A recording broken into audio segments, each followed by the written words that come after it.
Hola, bienvenidos a un nuevo video en la serie de estructuras esenciales en inglés. Hoy vamos a ver 10 estructuras que todo el mundo debería saber si quiere hablar inglés. Pero antes de empezar, veamos ciertas aclaraciones. Primero, en la mayoría de ejemplos vamos a utilizar el I como sujeto, pero tú puedes cambiarlo por cualquier otro. Segundo, la mayoría de ejemplos que vemos en este video son afirmativos, pero tú mismo puedes volverlos interrogativos o negativos.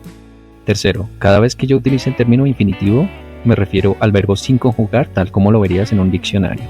Y cuando diga gerundio me refiero a la forma ing. Cuarto, en el caso de algunos verbos notarás que solamente abordo una estructura. Esto puede significar que otras posibilidades sean incorrectas, o quizás sí sean correctas, pero simplemente no las quise mencionar en vista de que no son tan frecuentes. Recuerda que al tratarse de estructuras esenciales, no vamos a hacer un análisis exhaustivo de cada verbo, sino un acercamiento muy básico a la comunicación en inglés. Número 1.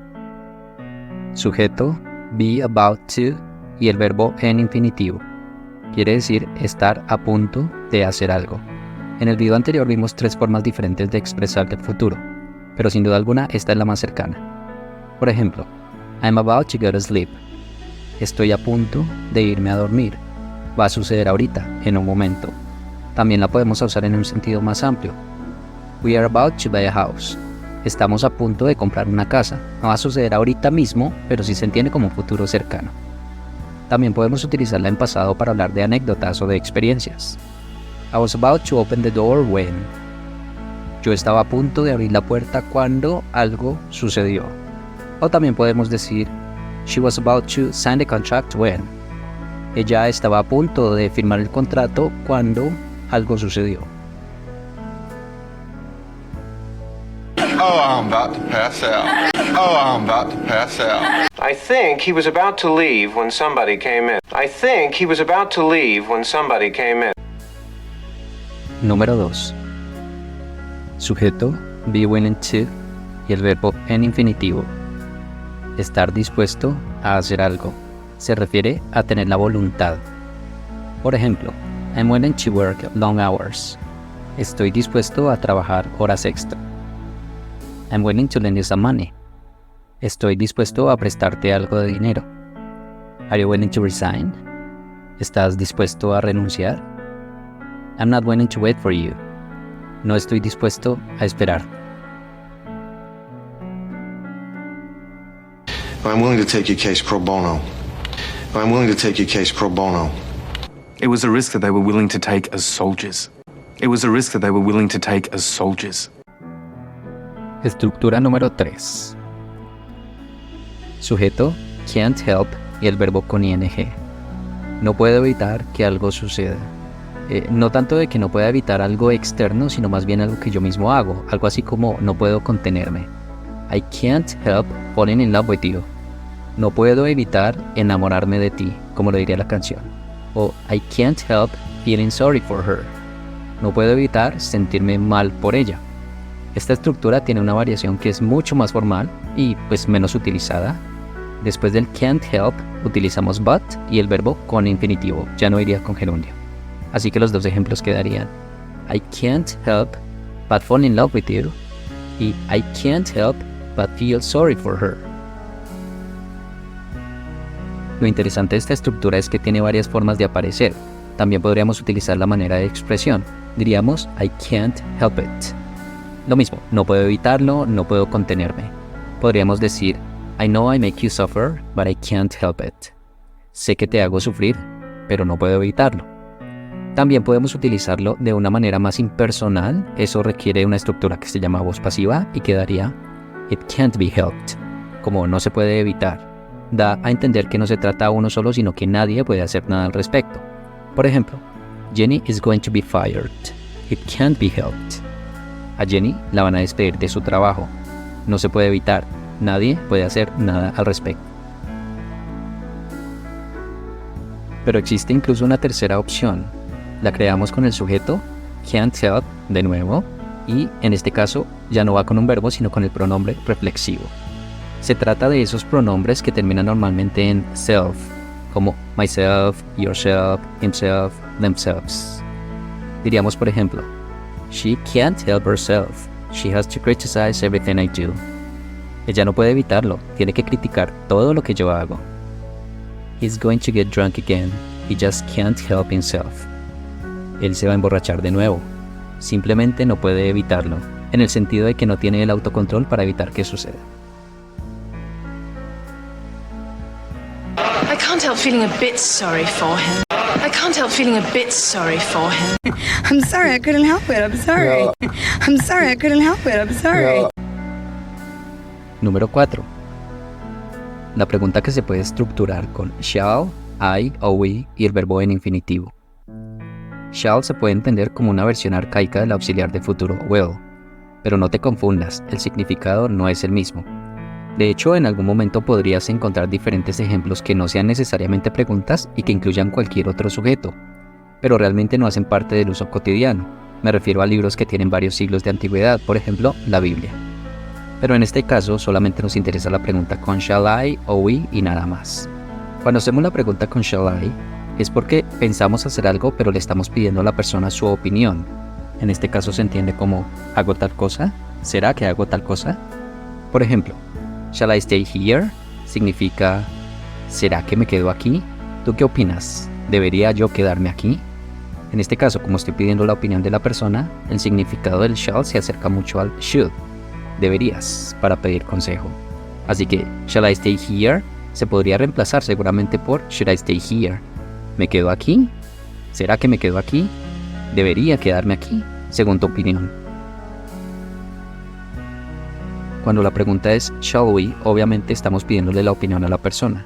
Pero a diferencia del shall I, donde siempre queremos saber esa opinión, en este caso lo que estamos haciendo normalmente es una invitación. Por ejemplo, una persona conoce a otra en una fiesta y le pregunta, ¿shall we dance? ¿Bailamos? Realmente no le está pidiendo tanto su opinión, sino que le está haciendo una invitación. Pero entonces, ¿cuál sería la respuesta cuando a uno le hacen esa pregunta? Digamos que alguien te pregunta, ¿shall we have something to drink? ¿Tomamos algo? ¿Vamos a tomar algo? Y para decirle que sí, la respuesta correcta sería yes, let's. Sí, hagámoslo. Esta es la respuesta más correcta estructuralmente hablando, pero de pronto suena algo rígido o demasiado formal, así que sería bueno utilizar unas opciones un tanto más irreverentes. Por ejemplo, yes, that would be great. Sí, eso sería genial. O también podríamos decir algo así como yes, I would like that. Sí, eso me gustaría. What's happening out there? Shall I describe it to you? What's happening out there? Shall I describe it to you? What course shall we set? What course shall we set? Número 5. Sujeto, el verbo be en pasado, que puede ser was o were, según la persona.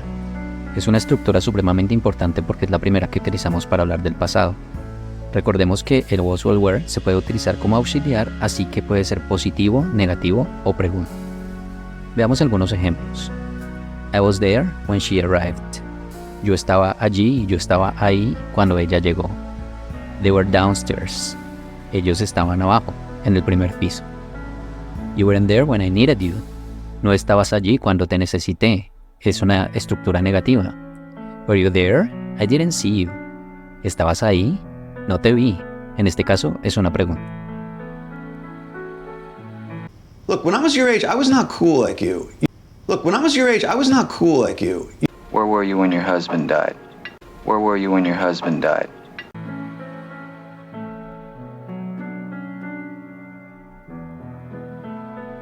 Estructura número 6. Sujeto con el verbo en pasado. En la estructura anterior trabajamos el verbo be en pasado, lo que era was o were. En este caso, la estructura que vamos a trabajar va a ser con cualquier verbo, o bueno, casi cualquier otro verbo que no se trate de mí. Antes de eso necesitamos saber qué es un verbo en pasado, así que es conveniente que hagamos un paréntesis y veamos de qué se trata. Para crear un verbo en pasado tenemos que tomar el verbo original, el que encontramos en el diccionario, el cual llamamos infinitivo. Básicamente se trata del verbo sin conjugación. Se puede llamar regular o irregular según la forma del pasado. Veamos de qué se trata. Cuando el verbo es regular, tomamos el infinitivo y le agregamos ed. Por ejemplo, work, worked. Trabajar es un verbo regular precisamente por esta terminación. En otros casos, solamente agregamos la D final. Por ejemplo, hate ya tiene la E y se convierte en hated o hated. Es el verbo odiar. Esta es básicamente la regla de o ed. Obviamente se presentan ciertas situaciones ortográficas. Sucede cuando tenemos la Y. Por ejemplo, el verbo play queda played en pasado. Solamente le agregamos ed. Mientras que el verbo study se convierte en studied. Le agregamos ed, pero primero tenemos que cambiar la Y por I latina. Esto se debe a que play tiene vocal Y, mientras que study tiene consonante Y. Obviamente estas cuestiones corresponden a la ortografía. En el caso de la pronunciación, la cuestión es un tanto más compleja, así que lo veremos más adelante.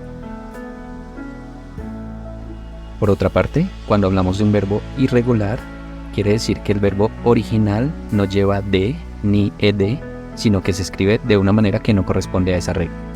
Por ejemplo, el verbo go se convierte en went. En este caso, se escribe totalmente diferente y obviamente la pronunciación cambia. Podemos encontrar otros verbos como read, que se pronuncia read. En este caso, el verbo se escribe de igual manera, pero la pronunciación es diferente, así que es bastante complejo.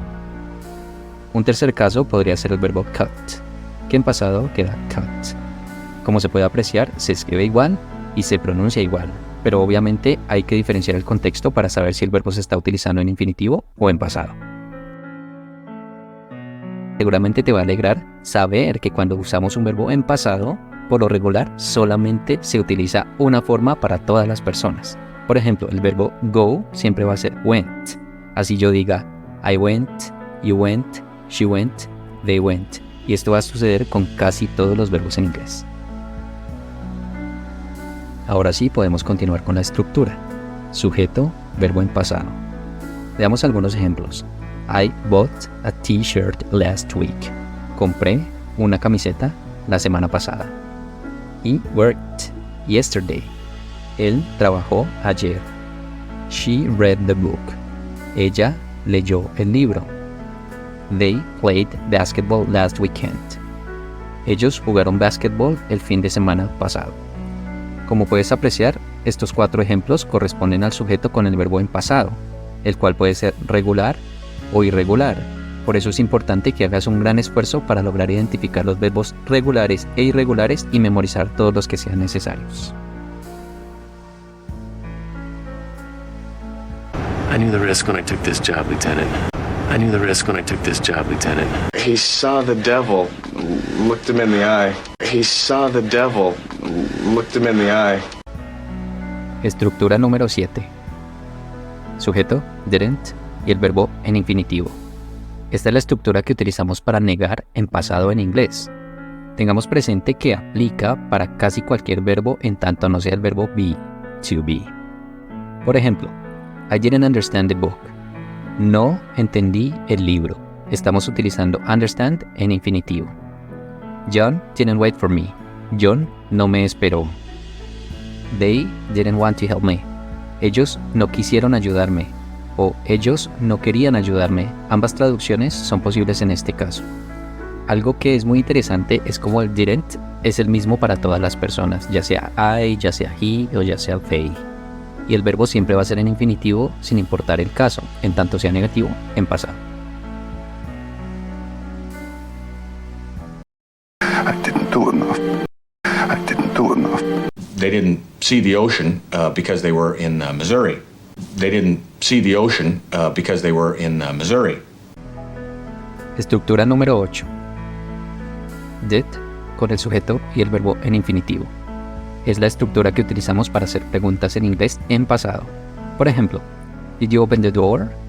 ¿Abriste la puerta? Did Jenny tell you what happened? ¿Jenny te dijo lo que sucedió? Did they buy the house? ¿Ellos compraron la casa? Ten presente que afortunadamente todos los sujetos van a ir con did, no importa si es you, si es Jenny o si es they.